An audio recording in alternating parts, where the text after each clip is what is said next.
I will also say I think that to your point, 90% of information given to realtors is just nonsense.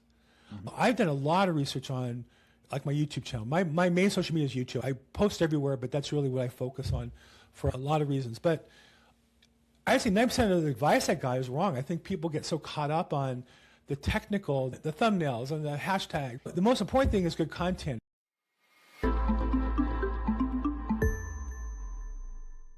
All right, guys, welcome back to the Why Do I Suck as a Real Estate Agent podcast. Today, my guest is Bill Gross. Bill is a Los Angeles-based real estate broker with eXp Realty. He specializes in probate, which is something we haven't really talked about yet on this show, and that really means he works with attorneys to handle complex real estate sales, court-compliant marketing, all the way through closing. He's recognized as an expert in the probate space. And if you want to find out more, and be a featured guest on the Probate Mastery podcast, Bill is the guy. Bill, welcome to the show.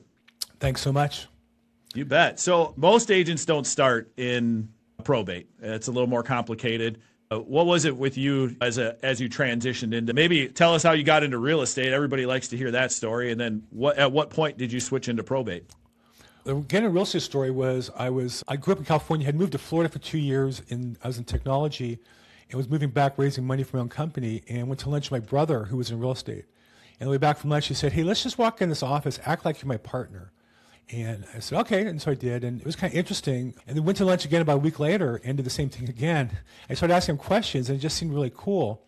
And when I was raising money in this investor, it just dragged me out, and I just said, "You know what, F you, I'm going to go into real estate." So it was really not much more than just revenge on this investor who said I would never make more than, I remember in my fundraise spreadsheet, I was asking for a salary of $50,000. I'd made more than that the prior year as an employee, and he said, "You'll never be worth that kind of money." And so I made that money in 6 months in real estate. So that's my get into real estate story, and then I was newly married, so I had to make some money. Came in to prove somebody wrong, a chip on your shoulder. That's exactly. Cool. I had an attitude about it. Every paycheck I got, I would look at it and say, "That's you." I won't say his name, but "That's you." And he motivated me to be successful, so it worked out. And then I've been in real estate for quite a while and got into management, which was a big mistake. I think my generation thought that was an upgrade, and so I got caught into that, recruited into being a manager and a coach. And then I was executive vice president for a company with about 5 branches. And I realized I didn't want to work for the man. I didn't like the owner. I didn't think he was honest. I didn't think he was supporting people's growth. And so I just said to him one day, "I don't want to do this anymore." And I had no plan. I just knew I'd go into real estate and sell houses and make money. But I had to relaunch from scratch. And so I put a plan together and looked for a niche. I know that you need to really have something you specialize in, and researched it and spent some time. And probate really fit me. It fit my personality, and it was something that really worked for me. I love it. All right, good. So, and that's one of the things, too. Most agents I found try to be everything to everyone. And right. I think early on, it is important to try to do that, to get your feet wet and learn about all the different things. But eventually, I think you do have to specialize in, to going into certain niches. It's hard to turn business away, especially early on, because you may have 1 or 2 deals here and there, and then all of a sudden you have a lot, and it's where do you put that? Where do you put that energy? Where is it most efficient? Where do you keep your life balanced? But what was it for you that you just decided to commit to probate? I had been a manager and had brought in companies to talk about different things over time, and one of them was a title rep who discussed the niche of probate, and it appealed to me. And then there was a class I took, Probate Mastery, and in the class, the teacher challenged the students to go to court once and see an actual sale. And it's one thing to talk about it or think about it or write a contract about it, but to actually go to court and see the people and the judge, and the attorneys. And I realized, I think there's 3 things. One, there has to be a problem that you want to solve. And I saw people were really confused, frustrated, not getting good service. Either the attorneys were getting bad service from realtors, the families were getting bad service from the attorneys, all kinds of problems to work on. Second, what am I good at? And I enjoyed going to court. I enjoyed putting on a suit and wearing a Brooks Brothers shirt and suit and tie and having that attorney look and carrying a briefcase. And the court was air conditioned. They had Wi-Fi. They had a Starbucks. To me, they had armed sheriff guard there. I was pretty safe. And then I think the other thing is that I enjoyed helping people. I enjoyed competing on my intellect and experience and knowledge. And I thought about how do I generate business, and I came up with a game plan, and I just executed that plan for about 30 days. Next thing I know, I was just rolling, and I've been in it ever since for about 6 years. Love it. Love it. So that's not a bad office to go into. You got armed security, a Starbucks. Hey, might as well make it your office. Great Wi-Fi.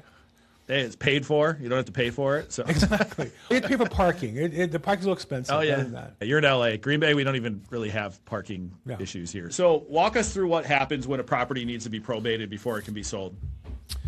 Well, the first thing I would say is it varies by state, right? There's state laws. And then it varies by county on procedures or policies. And so the key thing that I've learned is you want to be, another thing I learned was in my area in LA, which is a huge probate court, but it was spread out so geographically, nobody took on the whole court. They all took their little geographic niche. And so it was an opportunity to be the probate expert and then service all of LA County. And so I really mastered LA County courthouse. So I know California probate law and as it relates to real estate, and then LA County procedures and processes and resources, and really mastered that. And so it varies in all states. Generally speaking, and California's most litigious, most difficult, which creates more opportunity for us if we can help people solve the problem, meaning we have a bigger problem, and my job is to help solve it. So it varies by state, and I would urge anybody who's interested to find out where in the county the probates are handled, and then go on the website, research that, go to the county courthouse, research that if you're interested, to find out the procedure for your area. And there's really no expert in any county in America. I don't think anybody makes that claim like I do, but I think that's wide open for somebody who wants to get into that space. So what's the process look like? 99% of probate cases are like any other sale. There's a couple forms up front. There's a couple forms in California that we require. In other states like Wisconsin, where you don't have formal association form addendums like we do, you need to contact the attorney and say, hey, we're going to list a property. Is there any particular verbiage you want to protect this state? And same with the purchase contract, any particular verbiage you want to put in.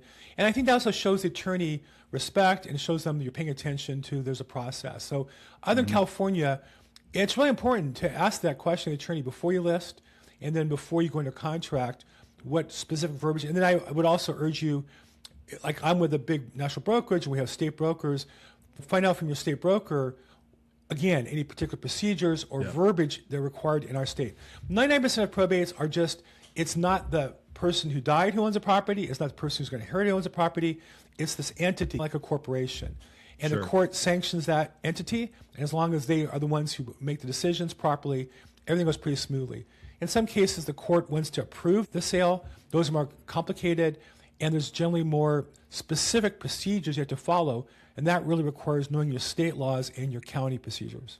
For sure. So, in essence, to simplify it, your attorney is almost your client in the sale of it, even though technically they're not, but you almost want to treat them like that, correct? For me, I really made this a B2B where I really work for attorneys and fiduciaries, which are people who act on behalf of the families in the transaction to get more business referrals. Most of the probate companies that sell the leads and sell coaching encourage agents, I think, the wrong approach, which is cold call these families. But each sale is like a one-off. It's like expired listings. Each one's a one-off. Versus when you work with an attorney, some only do one probate a year, but some do multiple. A few do a lot. And then sometimes they have other business too because they're attorneys. They tend to be a point of reference for people. So I just found early on that I could leverage my time more by marketing and focusing on getting referrals from professionals, particularly attorneys and fiduciaries. Yeah, for sure. Now, from my experience, I've only worked with a handful of them. I actually bought a few myself, but typically they do last a little bit longer in a typical sales cycle, right? Sometimes they can, in my case, it was an extra 3 months than normal. So how do you stay sharp and consistent and just keep that timeline flowing? No, man, it's a constant battle. I have virtual assistants with technology now, automated systems, but I think that I have to have a much bigger pipeline of listings and pipeline of escrows to generate the same revenue. I think that's one of the real shocks is when COVID hit, I had 30 pending escrows waiting for court approval, and the court shut down with no open date, here in LA at least, initially. Yeah. So how do you get through that? I don't know. You have a lot of them, and then you work them all really hard. But I'll say that I'm very process-oriented, very technology-oriented, so I use a lot of AI tools. I have 8 virtual assistants, and we use technology at XP. We have a tracking for our transactions, and I use Transaction Coordinator, and I use all those systems, and I'm always trying to tweak it and make it work better. Yeah. Now, switching gears a little bit over to the investor side of things, probate gets a reputation for sometimes as a goldmine for investors. How much of that is real? How much of it is hype from the seminar circuits? The people that go around the country and open it up and they scour for probates, and I know there's leads and all those other things that they look for, but how much of that is hype? How much of that is real? I'd say 90% is hype and 10% is a real opportunity. It's a diamond in the rough in that Sure. the things you get taught to do. I get people call me every day, hey, Bill, what listing do you have off market? Everything I do goes on market by definition. If I'm selling it because the attorney wants to see it, I'm not going to sell it to you on the cheap just because you promised to let me list it. That's ripping off the estate. And I'm not here to spread other people's business, but you certainly can't do that and maintain a relationship with attorneys in probate business. And so I think that method of coaching is a waste of time. It sounds great. People who aren't educated go, oh, that makes sense. Yeah, of course realtors are greedy. Of course they'll be glad to sell it on the cheap to me because I'm going to be the only guy who offers them a bribe, basically. No, that's not really how it works. But I think where the probate's opportunity for an investor is when you find a property and you discover two things. One, if it is a probate, find a probate realtor who can help guide you through what has to happen. Like in my case, I can go into the actual case file and look and tell you what the stats is, what the likelihood of you getting that property is, what the strategy should be. I make cases for free. You already have the deal. You don't need me. Fine. So I think it's important to get the good information. The other part is get a sense for what a probate looks like, because sometimes people think it's a problem, a title problem, but the solution is probate. I'll give you an example. Mom and dad died, leave a property to 5 kids. And 4 of the kids are living, and one died and has 2 of his own kids. It's not like, and they thought they could sell the property because just the 4 living children were going to sign on the deed. No, it doesn't work that way. Oh, then we'll get one of the grandkids to sign. No, because the guy who owns the property is dead. You need to probate his share of the property. So they didn't know to do that. They're just stuck. I think the title company won't insure it. Why won't they insure it? You have to ask that next question. What do we need to do to solve the problem? Well, if the court and probate gave them authority, then we can transfer it. So again, I think for investors, I always urge you, have that nose for, oh, there's a problem. All I have to do is solve it and I get paid. What do we have to do to solve that problem? And if it involves title, odds are it's probably a probate problem. Yeah. Now, kind of piggybacking off of that, when you talk about a problem, certainly probate there's a reason for probate, but for most people, this can be avoided, right? Like, how do people plan ahead and what's the best way to get around probate? The title of your podcast is Why Do I Suck as a Real Estate Agent? Yeah. And I was thinking about that as I was getting ready to get on here today. And the answer is we just don't care about our customers enough because we just want the commission check. And to answer your question, if we really cared about our customers we sold houses to, and we noticed, certainly in California, I can't speak as much to Wisconsin, but I think it's true there, everybody should have a plan. Now, maybe the plan in Wisconsin is you just need a will. Maybe the plan in Wisconsin is how you deed the property properly. But you should have a plan. And when we look at the public records, and we as realtors have access to the public records for free, a title company will give you access, MLSs give you access. We know that they took title wrong. So we should be helping our customers say, hey, do you know that, God forbid, if you pass and your wife passes, that your kids are going to have to go through probate to change the title of the property to inherit it. And there's a simple fix. We could either redeed it or do an estate plan or whatever is appropriate in your market. So I think the answer really is yes, we can solve those problems. But I think for real estate agents, that's the opportunity now to generate business. Meaning, if you took everybody you sold a house to and looked at the deeds and saw the ones that didn't have a plan of some sort and just asked them, have you sat down with an estate planning attorney? Do you have an idea of what you would do? That's an opportunity to further your relationship with them. And when you help people, they're going to help you. And that's just natural. So again, rather than focus on calling an expired listing, I would make sure I called every client I had and every prospect, people shopping for a house. Have you thought about how you want to deed the property? We usually don't think about that till they're signing docs and escrow or closing. Yeah. But we should be thinking about that up front because maybe they need attorney's recommendation before, and let's get that done before we hold up the closing. That's really smart. Even if you do it as a post-close, a value add, I think that's a really good opportunity there to, like you said, build an extra relationship. And that's really what our brokerage is about, is the post-close. That's something I'm going to look into and add into and possibly find. I got to do it anyway myself. I'm 46. I'm not a spring chicken anymore. So I got to start getting all my properties deeded the proper way instead of just, I'm a fly-by-night guy where I'm just like on the gun and what the next opportunity pops up, I'm going to grab it. But I really got to sit back and so I don't lose it. We all are. I think that's why we can be a value consultant to our clients. I'm the same way. I bought a property on a flip last year. I went to my wife and said, look, we're married. It's all community property. Just to speed things up, I'm going to buy my name. I'm married man, sold and separate. I said, but when we're done, we'll deed it into the trust or whatever. And then when I sold, I flipped the contract. I didn't close. But darn if I close, I got to run to deed the property. And I'd be here talking to you going, oh, my gosh, I need to do that. Because there's There's nobody in my life calling me saying, hey, Bill, I noticed you have this property and it's deeded in your name. Is that really how you want things done? And that's what a friend does. That's what a consultant does, is look for opportunities to help your customer and create more value. And I would imagine, again, this is a great niche for somebody that maybe they've been in the business for a long time and they haven't found their niche yet. And maybe they're just too many roller coasters. Maybe they just have a specific thing they struggle in. But I think this is a great opportunity, especially if you can get people planned for estate, plan to avoid probate. It's a huge way to build extra relationships, not just with those people, but your referral base will, I imagine, jump like crazy.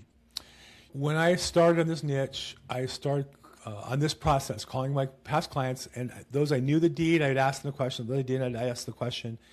Those who had deed in their trust, I'd say, I'm curious, were you happy with your attorney? And some said yes. And can I meet them? Because I have other people who need estate plans. If they said no, can I introduce you to somebody I know who does, people are happy with? And I got through the deeds, and I got business right away, and I've never continued the process. Ever since, I've just worked off referrals from attorneys and fiduciaries. So, again, I know this works because, why? Because we're creating value for our customers. And you can have anything you want in life if you help enough other people get what they want. That's a Zig Ziglar quote that I try to build my business on. Yeah, for sure. Now, I had a chance prior just to quick take a look, but you got all the social medias. You use social media heavily for education, not really for selling, though, right? Correct. Exclusively. Yeah. So what made you go in that direction versus we do the goofy things? We just had a really funny prank in our office the other day, and we mix it all in between selling, education, and just goofy stuff that we do here. But what made you go in that direction when agents are trying to do the look at me kind of stuff? I think you have to think about your business, what your goals are, make sure that whatever you do lines up with that. And I'm a goofy grandpa. I wear cufflinks. They have Spider-Man and the Mario Brothers to make my grandkids go nuts. I was on the floor yesterday doing magnetiles with my grandkids. But I think that the social media, for me, the goal is the business. I don't particularly enjoy being in front of an audience. I enjoy helping people and motivating people and getting results. And so I think the number one thing that when I research social media is to be authentic to who you are. And then I think and how people are going to see you. So I think in this conversation, any attorney or fiduciary or seller of a probate property who sees me would say, okay, that's what I'm looking for. I think that now that's not to say that you can't have fun. And if you're going to show property and do that in that light, and that's part of your personality with people, then I think that's great. For me personally, I just don't think that, and I do a lot of social media. I just can't do anymore. So that's the other part of it is I think you have to pick and choose what your lane is and then work really hard in that lane to stand out. You still have to be there for your clients, produce and do all the other things. And as a broker, you have other responsibilities too. So you can't live on social media. I don't consume nearly as much as I used to, and I just don't have the time to do it. And certainly produce it is even tougher. So getting into the next thing, and again, a lot of this podcast, as you can imagine, is just really about behaviors of agents, and that's a lot of times why they feel they suck. And quite honestly, I don't think anybody does. I just think they have to change their behaviors or systems or whatever it is. And again, this industry is full of noise. We have coaches, gurus, the next big thing every single quarter. Everybody's focused on AI and all the other stuff now. How do you stay focused on work itself when there's so much that's pulling your attention, and even as a producing broker too? One of my teachers taught me that life is a battle for clarity. If you're clear in what you're trying to do, then it falls into place. When you get distracted, it's a problem. So little things like I have no beepers, other than full disclosure, my wife's currently in the hospital. She had surgery, recovering, everything doing well. My phone is on for the only time in the last 5 years in case, God forbid, something comes up and she has to call me. But generally speaking, my phone's off. There's no beepers. There's no notices on my desktop or my phone. Because mentally, I'm with you. I want to be with you 100% when we're talking. I think also, as a real estate agent, your calendar is really important. Like I've planned my day. I plan what I call my perfect week. And then I try to fill in the time in those slots with those right activities. And I don't deviate much from it. And people all the time will say things like, can we go to lunch? I don't go to lunch. It's just not productive just to go out. Now, I will make coffee appointment at a certain day, certain time, certain place I can walk to, and because it's efficient for me. And so I think you have to think about how you run your business and what the goal is, and then try to keep all those distractions out. I will also say I think that to your point, 90% of information given to realtors is just nonsense. I've done a lot of research on like my YouTube channel. My main social media is YouTube. I post everywhere, but that's really what I focus on for a lot of reasons. But I say 90% of the advice I got is wrong. I think people get so caught up on the technical, the thumbnails and the hashtags. And the most important thing is good content. If people enjoy watching whatever you're doing, they're going to watch it. Even YouTube doesn't tell you. The most important metric is how many hours of time people are watching your content. Right. The more they watch, the more YouTube's going to push you out there. And so I think that you really have to think about, what does my customer need and how can I give it to them? And then how can I use the social media to deliver it? And I think that so much of the coaching is just, and that's true. I'm with the XP, they're a great company, but even most of their coaching on social media is a distraction. Most of their coaching on social media, artificial intelligence is distracting. They'll tell you all these great ways to post 1 million Facebook and LinkedIn posts, but nobody is watching or engaging with those posts at all. And there's no thought to how do we use AI to say better evaluate 20 offers on a property or review a contract or review inspections. That's where the real power of the AI is. It's creating a bunch of robots are going to be posting on social media. We're going to stop watching it because it's going to get boring. Yeah. So I just think that you have to really be clear on what's your goal and what's your strategy to get there, and stay on those rails and don't let people take you off it, because this whole industry is full of people trying to get you off the rails. Yeah. Yeah. Now, there's the other thing we have to think about now, and we'll close that part up, but the wave of wealth transfer coming over the next decade, that generation, the boomers unfortunately, they're leaving. What is actually changing right now versus what's just talk as far as wealth transfer goes? As a real estate agent, I'll say one thing that nobody talks about is that it gives us older realtors a longer shelf life, because as our customers live longer, those are our customers who are living longer rather than dying and passing it on to the younger generation. And also, I think that in this industry with AI and technology, there's more premium on knowledge and experience than there is just on physical energy, which you can replicate a lot of it with technology and assistance and such. So I would say for anybody, this is the time to really, when the internet age started, I was in the Mike Ferry coaching system and I used to poo-poo all technology. And I knew I was wrong, because I'm not saying spend all day long playing video games, but you can do a lot of things you can't do otherwise, like build a YouTube channel online. And so I think that it's important to really learn how to use these skills. Number one, develop your skills, and two, use them productively, not just, again, a bunch of media posts. I just don't think that's going to help. A bunch of spam mail, probably not really going to help you, but learning how to explain things to your customers better, more efficiently. We have tools that are just unimaginable 5 years ago in front of us. So I think that's the biggest change in the market is, and I think a lot of realtors are missing it, that these tools are able to help us be more effective realtors. And it might be half of the realtors replaced by a robot. Okay, it might be, but it won't be me, because not only am I better and stronger, but we use those robots to help me be more effective with my customers. Yeah, for sure. And let's go back to the YouTube thing, I think, because this is really interesting. You've chosen that path, but you can always choose to go Instagram, Facebook, whatever. Why YouTube for you, for one? And then when did you start your YouTube page, and how has it grown and helped your business? Let's see. Why YouTube? Because when I did my research, what I found that YouTube is really an educational platform, or the best educational platform. Yes, there's a lot of entertainment on it. There's movies and TVs, and they're trying to be everything. But the place that most people get more value is for education was YouTube. That was the main reason why. And it seemed to be growing. I think Google, I'm betting my chips on that company versus some of the other companies. Sure. I started my YouTube channel probably about 12 or 15 years ago, but we all got one. I didn't do much with it. But 6 years ago, when I launched Probate social media, I started on Facebook. And of course, Facebook and Instagram were paired up. And it was the wrong platform. I did it for about 6 months to a year and realized they don't really search your inventory of content versus YouTube. Sure. You can create a library. And so I moved to YouTube as my primary focus about 6 years ago. And I've just done more and more. And then I went to a Grant Cardone conference where he talked about 10X. He said, whatever you're doing is great. Just do 10 times as much. I thought, how would I post? It's easy. Thanks, Grant. Yeah. How would I post? I was posting probate a week, and that was great. How would I do 10 posts a week? And I just figured out how to do that and with technology. Love it. That's awesome. So as we wrap up here, where can people find you, connect with you? Yeah. Obviously, we know you got a YouTube channel. Spit it out, Bill. Let us know where everybody can find you. If you search at Bill Gross Probate, I'll pop up on whatever channels you're on, and feel free. I do offer to, if you go to the YouTube channel, there's a link tree, and you can book an appointment with me. I do offer any real estate agent. If you want a free 15-minute coaching, I'm glad to do it. I don't sell coaching. I don't sell training. I don't sell data.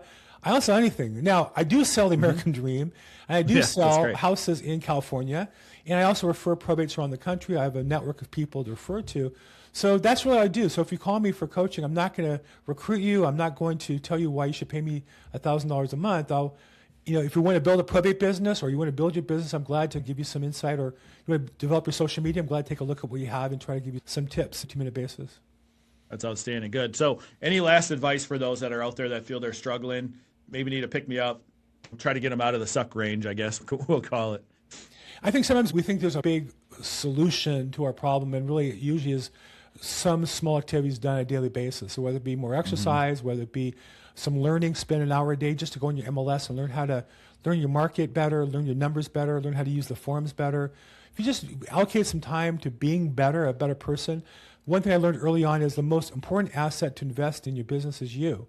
So put some time in to be better. It's not about getting better results in your phone calling or sending out more emails. It's really about being better, so when you talk to people, more will choose to you to help them solve the problem. Love it. Thanks so much for coming on, Bill. That was awesome. It was another niche that I haven't really gotten into too much. I've run into it a little bit, but I'm sure our listeners and followers will get some value out of it, and appreciate you coming on again. And thanks so much, guys. That was Bill Gross out of LA at EXP. Give him a shout if you're out in that area and looking for advice on probate, or more importantly, if you're looking to buy a house or sell a house. That would be, I'm sure he'll take that too. Thanks again, Bill. Thanks, Mike. Thank you so much. You bet. So that's a wrap here on the Why Do I Suck as a Real Estate Agent podcast. Thank you so much for spending time with me and our guests. The people you hear on this show really aren't guessing. They've been doing the work. They've been doing it for a long time. They're sharing their behaviors, their habits, their successes, their systems that actually lead to real work, real success. So please subscribe and follow so you don't miss the next conversation. Until next time, remember, you don't suck. You're learning. It's the beginning, or maybe you're in a rut, but you don't suck. So make a few changes, stay curious, stay consistent, and please keep coming back.